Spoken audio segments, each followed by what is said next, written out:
Bonjour et bienvenue dans les conseils du jeudi concernant l'alimentation.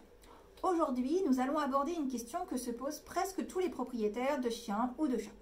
En effet, tout le monde se rend bien compte que la santé découle pour une bonne part de la qualité de notre alimentation. Et donc, le choix de l'aliment de votre animal est un moment clé très important. Mais il n'est pas facile de choisir vu le très grand nombre de produits disponibles et les arguments très divers qu'on peut entendre en faveur des uns ou des autres. Voici quelques bases pour vous aider à prendre la bonne décision. L'aliment de votre animal doit couvrir ses besoins nutritionnels. Or, selon l'espèce, le type racial ou l'âge, ils peuvent varier. Il est donc important, au préalable de tout, de les déterminer.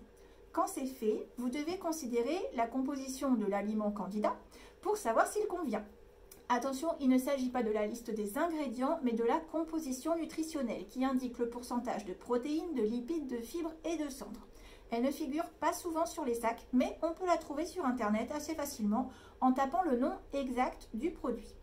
Un aliment va convenir à votre animal s'il peut apporter suffisamment de protéines tout en ne dépassant pas ses besoins en calories. Si vous trouvez une croquette ou une pâtée dont la composition convient, vous pouvez ensuite regarder les ingrédients pour déterminer si leur qualité vous convient. Rappelez-vous que le premier ingrédient indiqué dans la liste est celui qui entre pour la plus grande part dans la fabrication du produit. Donc quand ça commence par céréales, ce n'est pas forcément bien parti.